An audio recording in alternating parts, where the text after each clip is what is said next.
Hi friends, Pandian store serial இனி வரப்போகிற எபிசோட்ஸ்க்கான promo தான் இந்த வீடியோவில் பார்க்க போகிறோம். வாங்க ஃப்ரெண்ட்ஸ் பார்க்கலாம். இப்போது மயிலோடைய அப்பாவை மயில் சொல்ல கேட்காம கடை பணத்தை எடுத்துக்கிட்டு சீர் செய்கிறேன் அப்படின்னு சொல்லிட்டு போயிட்டாரு. மயில் இது தெரிஞ்சால் வீட்டில் பயங்கர பிரச்சனை ஆகிடுமே, என்ன பண்ணுறது அப்படின்னு தெரியாமல் பயங்கரமாக குழப்பத்தில் இருந்துருக்காங்க. அதுக்கப்புறம் தான் சரவணன் கடைக்கு வராரு. ஸோ மயில் சரவணனை பார்த்து அவ்வளோ பயப்படுறாங்க.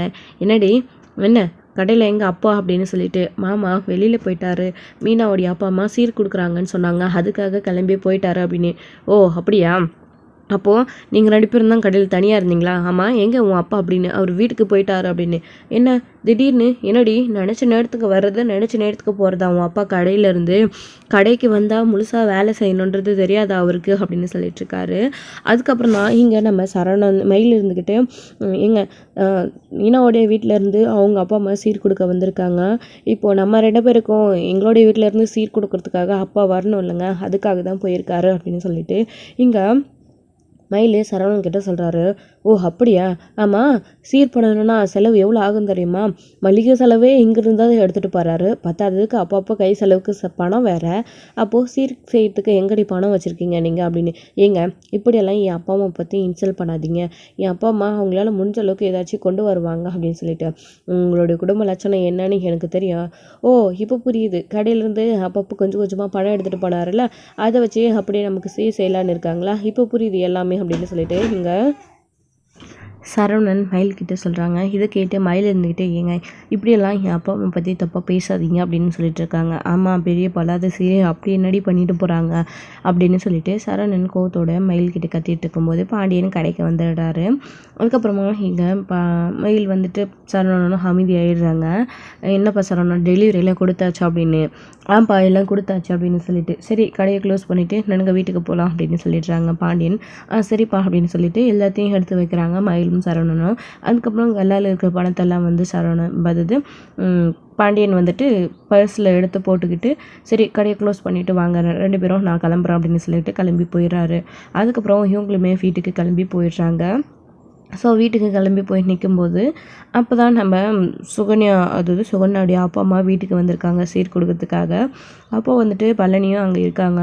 இங்கே கோமதி பாண்டியன் எல்லாருமே இருக்காங்க, சீர் கொடுக்குறாங்க. ஸோ சீர் கொடுத்துட்டு நல்லா இருக்கீங்களா அப்படின்னு எல்லாருக்கிட்டையும் பேசி விசாரித்து முடிச்சதுக்கப்புறமா இந்த பணத்தையும் கொஞ்சம் வச்சுக்கோங்க அப்படின்னு சொல்லிட்டு பழனிக்கிட்ட கொடுத்துட்டு போயிட்டு வரேன் அப்படின்னு சொல்லிட்டு வேலை இருக்குன்னு சொல்லிட்டு கிளம்பி போயிடுறாங்க.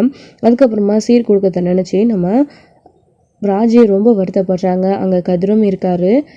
என்னாச்சுமா, ஏன் இப்படி இருக்கா அப்படின்னு சொல்லிட்டு கோமதி கேட்குறாங்க. ஒன்றும் இல்லாத அப்படின்னு சொல்லும்போது, உனக்கு என்னுடைய புரியுது எனக்கு உன்னுடைய நிலைமை என்ன அப்படின்னு சொல்லிட்டு, நீ கவலைப்படாத, நமக்கு தான் இந்த மாதிரி கொடுப்பனையே இல்லை அப்படின்னு சொல்லிட்டு கோமதி ஃபீல் பண்ணிக்கிட்டு இருக்காங்க. அதை நினச்சி கதிருமே ராஜகிட்ட நீ கவலைப்படாத அப்படின்னு சொல்லி ஆறுதல் சொல்கிறாங்க. பரவாயில்ல விடு, இந்த வருஷம் இல்லைன்னா அடுத்த வருஷம் கண்டிப்பாக உன் அப்பா அம்மா நமக்கு சீட் கொடுப்பாங்க அப்படின்னு. என்னதான் இருந்தாலும் இதுதானுங்க தலை தீபாவளி, இதுதானே கதிர் அப்படின்னு சொல்லிட்டு ராஜி சொல்கிறாங்க. புரியுதுமா, விடுமா, என்ன பண்ண முடியும் அப்படின்னு சொல்லிட்டு கோமதி சொல்கிறாங்க. அதுக்கப்புறம் தான் பழனி இருந்துக்கிட்டு சுகன்யாவுடைய மாமியார் மாமனார் அதாவது அவங்களுடைய அம்மா கொடுத்த பணத்தை பழனி பார்த்திங்க அப்படின்னா இவங்களுக்கு சீர் பண்ணணும் அப்படின்னு நினைக்கிறாரு. ஸோ அதுக்காக உடனே கடைக்கு கிளம்பி போகிறாரு.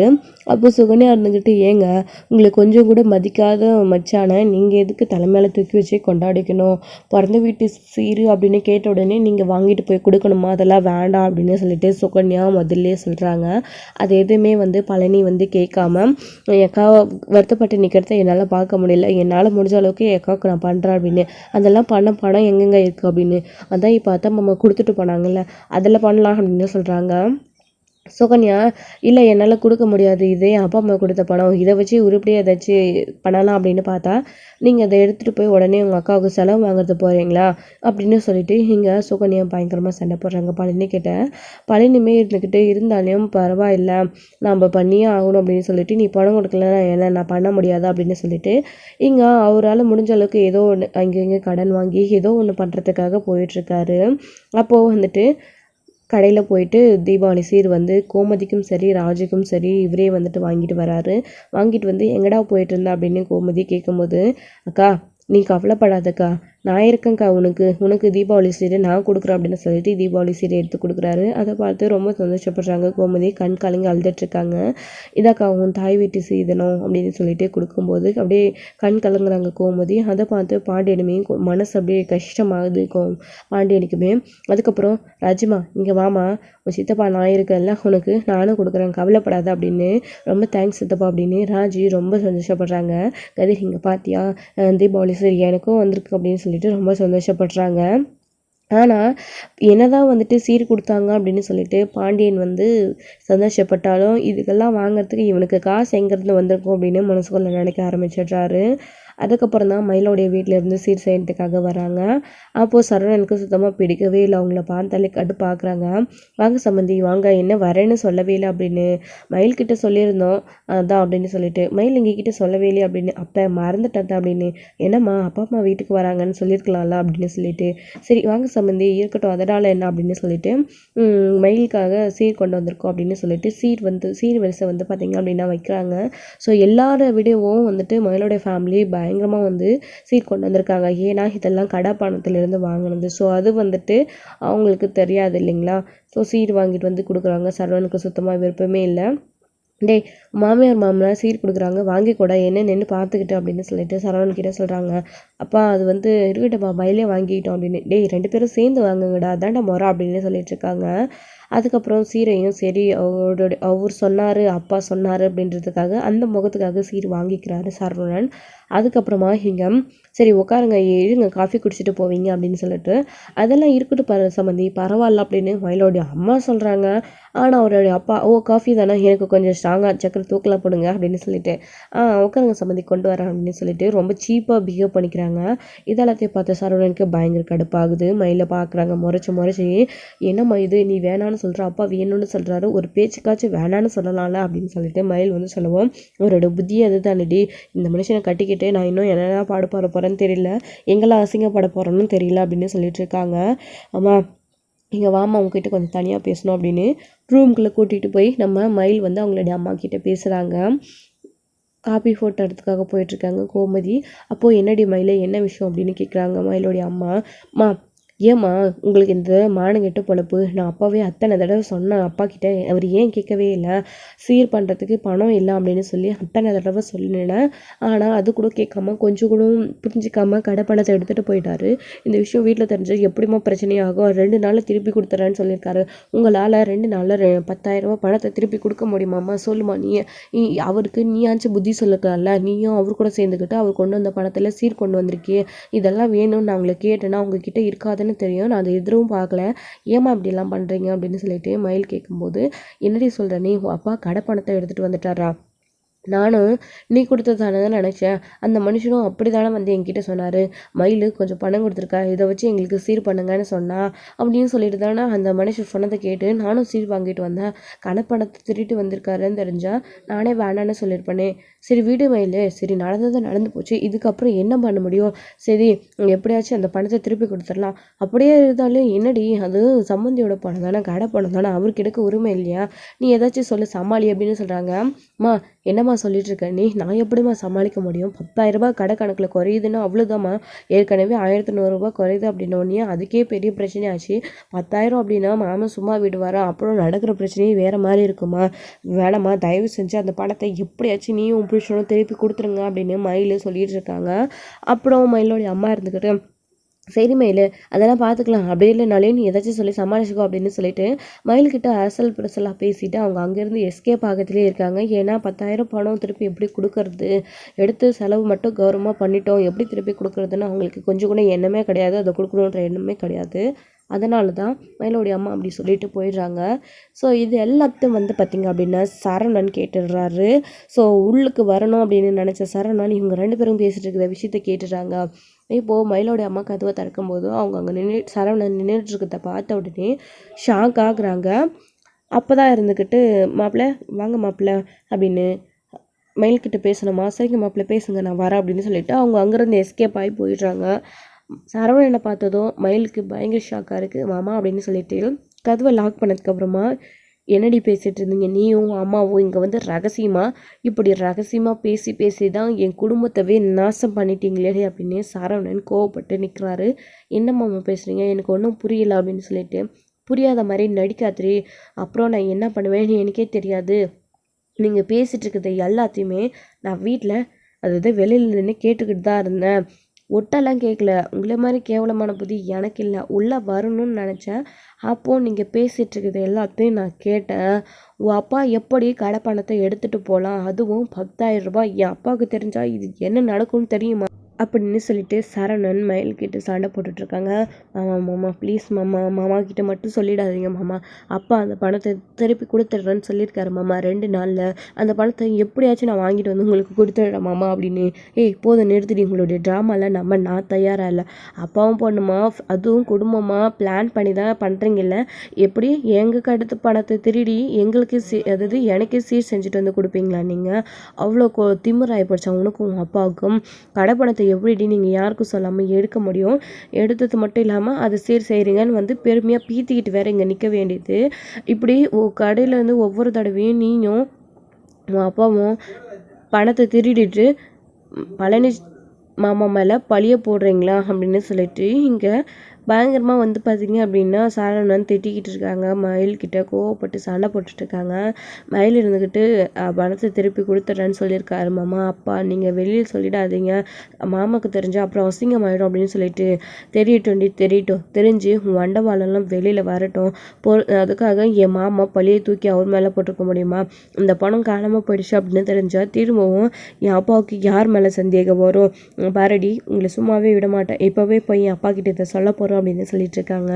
அப்போ தான் இங்கே மயில் இருந்துக்கிட்டு மாமா மாமா வேண்டாம் மாமா அப்படின்னு பயங்கரமாக கெஞ்சிட்டு இருக்காங்க. சரவணன் வந்துட்டு வெளியில் சொல்லலாம் அப்படின்னு சொல்லிட்டு தான் போகிறாரு. ஆனால் அந்த சமயத்தில் அவரால் பேச முடியறதில்ல. பாண்டியன் வந்து வேறு வேலை சொல்லி சரவணன் வாயை அடைச்சிடுறாங்க. அப்போ அது வந்து உங்ககிட்ட கொஞ்சம் பேசணும் அப்படின்னு. எதுவாக இருந்தாலும் அப்புறம் பேசிக்கலாம்டா, முதல்ல அவங்களை கூட்டிகிட்டு போய் விட்டுட்டு வா அப்படின்னு சொல்லிட்டு, சரிப்பா அப்படின்னு சொல்லிட்டு வெளியில் போகிறாரு. அதுக்கப்புறமா கொஞ்சம் டைம் கூட்டிகிட்டு போன உடனே இறங்குங்க அப்படின்னு சொல்லி இறக்கி விட்டுடுறாரு. என்ன மாப்பிள்ள அப்படின்னு சொல்லிட்டு, ஒரு 2 பேரையும் இப்போ கூட்டிகிட்டு போய் ட்ராப் பண்ணிட்டு வர்றது மட்டும்தான் இப்போ குறையா இருக்கா? நீங்கள் பண்ண விஷயத்துக்கு உங்களை என்ன பண்ணணும்னு எனக்கு தெரியல, அவ்வளோ கோபம் வருது. தயவு செஞ்சு கண்ணு முடியாது நிற்காம எங்கேயாச்சும் போயிடுங்க, இல்லைன்னா நான் என்ன பண்ணுவேன்னு எனக்கே தெரியாது. அது மட்டும் கிடையாது, நாளையிலேருந்து நீங்கள் வேலைக்கு வரக்கூடாது கடைக்கு. அதேமாரி கடைக்கு வந்தீங்க உங்கள் பொண்ணு உங்கள் வீட்டில் வந்து வாழா வெட்டியாக தான் உட்காந்துட்ருப்பா. அதுக்கப்புறம் நடக்கிற எதுக்கும் நான் பொறுப்பு கிடையாது அப்படின்னு சரவணன் சொல்லிட்டு வந்துடுறாரு. மாப்பிள்ள என்ன மாப்பிள்ள ஏன் இப்படி கோவப்பட்டு பேசுகிறீங்க அப்படின்னு சொல்லிட்டு இருக்காரு மயிலோடைய அப்பா. உங்களை தான் சொல்கிறேன், தயவு செஞ்சு நீங்கள் வாயை திறந்து பேசிடாதீங்க அப்படின்னு சொல்லிட்டு சரவணன் அங்கேருந்து கிளம்பி வந்துடுறாரு. என்னாச்சு ஏன் இப்படி பேசிகிட்டு போகிறாருன்னு புரியலையே அப்படின்னு சொல்லிட்டு மயிலோடைய அம்மா கிட்ட அவருடைய அப்பா பேசிகிட்டு இருக்கும்போது, யோ எல்லாம் ஒன்னால தான் பண்ணுறதெல்லாம் பண்ணிவிட்டு இப்போ எதுவும் தெரியாமல் நடிச்சிட்ருக்க, வாயா நீ என்கிட்ட மயில் கொடுத்தது தான் நான் சொன்ன பணம், ஆனால் அது கடை பணமாமே, கடையிலேருந்து திருடிட்டு வந்துட்டியா? ஏன் உனக்கு இந்த பொழப்பு? மயில் என்கிட்ட காய்ச்சி மூச்சுன்னு கத்துறாயா? அந்த பணத்தை போய் என்ன பண்ணி திருப்பி கொடுக்குறது அப்படின்னு. இங்கே பாரு பாக்கா, அந்த பணத்தை திருப்பி கொடுக்குறத நான் மயில்கிட்ட அப்போதைக்கு சொன்னேன். நம்மளால எப்படி திருப்பி கொடுக்க முடியும்? அவ்வளோ பணம் இருந்தால் நாம் ஏன் இவ்வளோ கஷ்டப்பட போகிறோம்? வீடு எல்லாத்தையும் பார்த்துக்கலாம் அப்படின்னு சொல்லிட்டு என்னையும் அசால்ட்டாக எப்படி சொல்கிற? மாப்பிள்ளை என்ன சொல்லிட்டு போகிறாருன்னு தெரியுமா? அதுக்காக தான் மாப்பிள்ளை இப்படி பேசிட்டு போகிறாரு. அது பணம் மட்டும் திரும்பி கிடைக்கல. மாப்பிள்ளை சொன்ன மாதிரி மயிலை நம்ம வீட்டுக்கு அனுப்பி வச்சுட்டா அப்புறம் என்னையா பண்ணுறது? இருக்கிற மான மரியாதையும் கொஞ்சமாச்சும் போயிடும். ஏதோ கஞ்சோ கூழோ குடிச்சுக்கிட்டு பிழைச்சிட்டு இருந்தோம். ஆனால் நீ இப்படி பண்ணுறதுனால மொத்தமாக மயிலோடு சேர்ந்துக்கிட்டு எல்லாரும் வந்துட்டு ரேஷன் அரிசிக்கு கூட வழி இல்லாமல் தான் இருக்கணும் போல இருக்குது அப்படின்னு சொல்லிட்டு, அது மட்டும் இல்லாமல் அக்கம் பக்கத்தில் இருக்கிறவங்க எல்லாரும் மயில் வீட்டுக்கு வந்துட்டா அப்படின்னா எப்படியெல்லாம் பேசுவாங்க? உனக்கு கொஞ்சமாச்சும் அறிவு இருக்கா இல்லையா அப்படின்னு சொல்லிட்டு இங்கே நம்ம திட்டிக்கிட்டு இருக்காங்க நம்ம மயிலோடைய அம்மா. அதுக்கப்புறம் எல்லாம் என் தலையெழுத்து நடியாக போகலாம் அப்படின்னு சொல்லிட்டு வீட்டுக்கு கிளம்பி போயிடுறாங்க. அதுக்கப்புறம் சரணன் வந்து இந்த விஷயத்தை பற்றி வீட்டில் சொல்கிறதே கிடையாது. மறுநாள் காலையில் எப்பயும் போல் எல்லாருமே கடைக்கு போயிட்டு வந்துட்டுருக்காங்க. கடைக்கு போகிறாங்க. அப்போ மயிலோடைய அப்பா வந்து திரும்பவும் கடையில் நிற்கிறாங்க. இதை பார்த்த சரவணனுக்கு பயங்கர கடுப்பாகுது. மயிலை முறைச்சி பார்த்துட்ருக்காங்க. என்னடா ஏன் அவர் அப்படி நின்று பார்த்துட்ருக்கேன், டெலிவரி இருக்குல்ல போய் கொடுத்துட்டு வாடா அப்படின்னு சொல்கிறாங்க. அதுக்கப்புறம் சரிப்பா அப்படின்னு சொல்லிட்டு டெலிவரிக்காக சரவணன் போயிடுறாங்க. பழனியுமே வராங்க, அவரையுமே டெலிவரிக்கு அனுப்புகிறாங்க. சரி மச்சான் அப்படின்னு சொல்லிட்டு பழனியுமே அங்கேருந்து போயிடுறாங்க. அதுக்கப்புறம் தான் வந்துட்டு மயிலோடைய அப்பா அந்த பணத்தை நம்ம திருப்பியும் கொடுக்கக்கூடாது, ஸோ அதே டைமில் நம்ம மாட்டிக்கவும் கூடாது அப்படின்றதுக்காக ஒரு பிளான் பண்ணுறாங்க. அப்படியே எல்லாத்தையும் பழனி இல்லாத நேரமாக பார்த்து பாண்டியன் கிட்ட பழனி மேலே திருப்பி விடுறாங்க. ஸோ என்ன மச்சான், ஏன் உங்கள் மச்சான் இப்படி இருக்காரு, அதாவது என்ன சம்மந்தி உங்கள் மச்சான் இப்படி இருக்காரு, அவரை பார்க்கும்போது ஒரு மாதிரியாக இருக்குது, கடையில் வேலை செய்கிறதில்ல, நீங்கள் இருக்கும்போது மட்டும்தான் வேலை செய்கிற மாதிரி நடிக்கிறாரு, நீங்கள் போனதுக்கப்புறமா கொஞ்சம் கூட பொறுப்பே இல்லாமல் உக்காந்துக்கிறாரு, என்ன மச்சான் இப்படியெல்லாம் இருந்து எப்படி கடை நடத்த முடியும், அது மட்டும் இல்லாமல் நீங்கள் போனதுக்கப்புறம் கல்லால் கூட பழனி தான் உட்காராரு, நான் கூட இதோ இங்கே தான் உட்காடுறேன் அப்படின்னு சொல்லிட்டு ஏகப்பட்ட பிட்டுகளை நிறைய வந்து பழனி மேலே பள்ளியை தூக்கி போட்டு பழனி அதாவது சுகன் அதாவது மயிலோடைய அப்பா சொல்லிட்டு இருக்காரு. இது கேட்டு பாண்டியனுக்கு கோவம் வருது, ஓ இப்படியெல்லாம் அவன் பண்ணுறானா அப்படின்னு சொல்லிட்டு சரி மச்சான் அப்படின்னு சொல்லிட்டு அதுக்கப்புறமா வியாபாரம் போய்கிட்டே இருக்குது. பாண்டியனும் அங்கேயே இருக்காரு. ஸோ இன்றைக்கி இவர் எந்திரிச்சு போகவே இல்லை, நம்ம கல்லாலேருந்து படம் எடுக்க முடியாது போல இருக்குது அப்படின்னு நினச்சிட்டு இருக்காரு மயிலோடைய அப்பா மனசுக்குள்ளே. அதுக்கப்புறம் சரவணனுமே டெலிவரி முடிச்சுட்டு வீட்டுக்கு வந்துடுறாங்க. ஸோ டைம் ஆகிடுது, பாண்டியனுமே கடை அடிச்சுட்டு வீட்டுக்கு போயிடுறாங்க. அப்படி வீட்டுக்கு போகும்போது தான் கணக்கு பார்க்கலாம் அப்படின்னு பணம் பார்க்கும்போது மளிகை சாமானுடைய கணக்கு கரெக்டாக அதுக்கு. ஸோ வந்துட்டு பணம் நம்மக்கிட்ட ஒரு அண்ணா அதாவது மளிகை சாமான் கடைன்னு வச்சுட்டு வாங்கிட்டு போனவர் இன்னும் பணத்தை கொடுக்கலையே அப்படின்னு பாண்டியன் யோசிக்கிறாரு. அதுக்கப்புறம் தான் அந்த ஆளுக்கு ஃபோன் பண்ணி பணம் இன்னும் வரலையே பாக்கி இருக்குது அப்படின்னு சொல்லிட்டு ஃபோன் பண்ணி ஞாபகப்படுத்தலாம் அப்படின்னு சொல்லிட்டு தான் பண்ணேன் அப்படின்னு சொல்லிட்டு ஃபோன் பண்ணி கேட்குறாரு. அப்படி கேட்கும்போது நான் பணத்தை ஏற்கனவே நேற்று கடையில் வந்து கொடுத்துட்டேனே அப்படின்னு சொல்கிறாங்க. என்ன சொல்கிறீங்க, இது கணக்கு இன்னும் எனக்கு வரவே இல்லையா, அதான் கேட்டேன் அப்படின்னு. பாண்டியன் நான் நல்லாவே நேற்று பணத்தை கொடுத்துட்டு வந்துட்டேன்ப்பா, உங்கள் மருமகளும் சம்மந்தியும் அப்போ இருந்தாங்க, அவங்கக்கிட்ட தான் பணத்தை கொடுத்துட்டு வந்துட்டேன் அப்படின்னு சொல்கிறாங்க. ஓ அப்படியா சரி அப்படின்னு சொல்லிட்டு பாண்டியன் ஃபோன் கட் பண்ணிடுறாங்க. என்ன இது மயில்கிட்டையும் சம்மந்திக்கிட்டையும் தான் பணத்தை கொடுத்ததா சொல்கிறாங்க, இன்னமும் பணத்தை கொடுக்கவே இல்லையே நம்மக்கிட்ட அப்படின்னு சொல்லிட்டு யோசிக்கிறாங்க. அதுக்கப்புறம் தான் வீட்டுக்கு வந்ததுக்கப்புறமா மயில்கிட்ட இந்த பணத்தை பற்றி கேட்குறாங்க. கேட்ட உடனே மயில் ஷாக் ஆகுறாங்க, என்ன சொல்கிறதுனே அவங்களுக்கு தெரியல, திக்குமுக்காய் போய் நிற்கிறாங்க. அப்போ தான் இங்கே நம்ம சரவணன் அங்கே இருக்கிறாரு, ரூமுக்குள்ளே இருக்கிறாரு. ஸோ சரவணன் அங்கே இருக்கிறதில்ல. அதுக்கப்புறம் தான் பணத்தை அவர் கொடுத்துட்டாரு மாமா, நேற்றே நாங்கள் கல்லாவில் போட்டுட்டோமே, நீங்கள் பார்க்கலைங்களா அப்படின்னு சொல்லிட்டு. என்னம்மா கணக்கில் அந்த பணம் வரவே இல்லையே, கணக்கு பணம் மட்டும்தானே வந்திருக்கு, அந்த பேலன்ஸ் பணம் இல்லவே இல்லையே 10,000 ரூபாய் அப்படின்னு சொன்ன உடனே வீட்டுக்குள்ளே பயங்கர பிரச்சனை ஆகிடுது.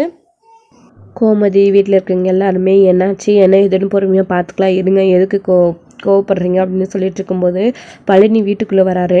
டே வாடா, இங்கே கணக்கில் 10,000 ரூபாய் குறையுது, எங்கடா அந்த பணம் அப்படின்னு டேரெக்டாக பழனி கேட்கும்போது எல்லாருக்குமே ஷாக் ஆகுது. பழனியோட மனசே நொறுங்கி போயிடுது.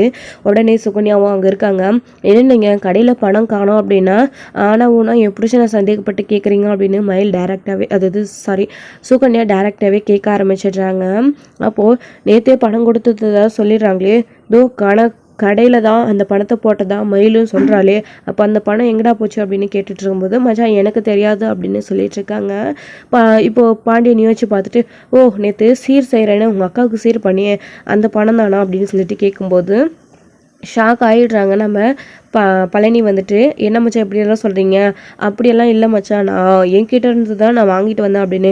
உங்ககிட்ட எதில் அவ்வளோ பணம், அதுவும் 2 பேருக்கு செய்கிற அமௌண்ட்டுக்கு உங்ககிட்ட எங்கே பணம் இருக்குது, கணக்கு பணத்தை திருடி தான் இப்படிலாம் பண்ணியிருக்கா அப்படின்னு சொல்லிட்டு பாண்டியன் கோவப்பட்டு பேசும்போது போதும் நிறுத்துங்க அப்படின்னு சொல்லிட்டு கதிர் வந்து பேச வராங்க. டே என்னடா நீ எதுக்கு இப்போது அவர்கிட்ட கோவப்படுற, அவங்க 2 பேரும் பேசிகிட்டு இருக்காங்கல்ல அப்படின்னும் போது அம்மா போதும் நிறுத்துமா, மாமா என்கிட்ட நடந்துட்டுருக்குற எல்லா விஷயத்தையும் சொல்லிக்கிட்டு தான் இருக்காரு, இவர் ரொம்ப கஷ்டப்படுத்துகிறாரு கடையில், அண்ணன் எப்படி சொல்லிட்டு போச்சோ அது மாதிரி தான் இவர் பண்ணிகிட்ருக்காரு, இவர் பண்ணுறதெல்லாம் நல்லதுக்கு தான் இல்லைன்னு சொல்லலை, ஆனால் அது இப்படி ஒரு மனுஷன் மேலே பழி போட்டு குத்தி காட்டிக்கிட்டே இருந்தால் அந்த மனுஷனும் என்ன பண்ணுவார், அந்த மனுஷன் என்கிட்ட வந்து உட்காந்து அவ்வளோ வருத்தப்பட்டு கடையில் அது ட்ராவல்ஸில் பேசுகிறாருமா, அந்த அளவுக்கு இவர் பண்ணிகிட்ருக்காரு, மாமா தான் அந்த பணத்தை எடுத்திருக்காரு அப்படின்றதுக்கு இவர்கிட்ட என்ன ஆதாரம் இருக்குது அப்படின்னு இங்கே பேச ஆரம்பிச்சிடுறாங்க. கதிருமே இருந்துக்கிட்டு இது கேட்ட பாண்டியனுமே உடனே கோவப்பட்டு என்னடா அவனுக்கு சப்போர்ட் பண்ணி பேசுறியா நீ அப்படின்னு சொல்லிட்டு பேசிகிட்டு இருக்காங்க. சித்தப்பா அந்த மாதிரிலாம் பண்ணுறவர் கிடையாது, அதாவது மாமா அந்த மாதிரி பண்ணுறவர் கிடையாது அப்படின்னு சொல்லிட்டு இருக்காரு கதிருமே. இவன் அப்படி பண்ணக்கூடிய ஆள் தான் அப்படின்னு சொல்லிட்டு இருக்காங்க. சுகன்யாவே இருந்துக்கிட்டு இங்கே பாருங்க, சீர் செய்யறதுக்காக என்கிட்ட தான் அவர் முதல்ல பணம் கேட்டார், நான் இல்லைன்னு சொல்லிட்டேன், அதுக்கப்புறம் அந்த மனுஷனே ஏதோ ஒன்று பண்ணி அவர் வந்துட்டு அவர்கிட்ட இருக்கிறது அதாவது எங்கேயோ கடன் வாங்கி அந்த மாதிரி பண்ணியிருக்காரு அப்படின்னு சுகன்யா சொல்கிறாங்க. இதெல்லாம் என்னை நம்ப சொல்கிறியா? அந்த கடன் வாங்கினேன்னு சொன்னது ஏன் பொய்யா இருக்கக்கூடாது? கடையிலேருந்து தானே பணத்தை எடுத்துருக்கணும் அப்படின்னு சொல்லிட்டு இங்கே பயங்கரமாக பாண்டியன் வந்து பிரச்சனை பண்ணிட்டு இருக்காங்க. இதுக்கு எதிராக வந்துட்டு இல்லவே கிடையாது, அப்படி பண்ணியிருக்க மாட்டார் மாமா அப்படின்னு கதிர் வந்து பயங்கரமாக சண்டை போட்டுட்ருக்காரு வீட்டில். கதிர் நீ எதுக்கு கோவப்படுற இரு அப்படின்னு சொல்லிட்டு ராஜுமே சொல்லிட்டு இருக்காங்க. ஸோ இப்போது எல்லாருக்குமே சரி கோமதிக்குமே இப்போது அவர் மேலே தான் சந்தேகம் வர ஆரம்பிச்சிடுது. என்னடா பழனி இவர் சொல்கிறது உண்மையா? உனக்கு பணம் எங்கேருந்து வந்தது அப்படின்னும் நீ ஏன் என்னை இப்படி கேட்குறியாக்கா? நீ இப்படி பேசுவான்னு நான் நினச்சி பார்க்கல அப்படின்னு ரொம்ப மனசு கஷ்டமாயிருது பழனிக்கு. ஸோ இதோட இந்த எபிசோடு வந்து முடிச்சிருக்காங்க. அடுத்தடுத்த எபிசோடில் என்ன நடக்க போகுது அப்படின்றதெல்லாம் வெயிட் பண்ணி நெக்ஸ்ட் டேல பார்க்கலாம் ஃப்ரெண்ட்ஸ். தேங்க்யூ.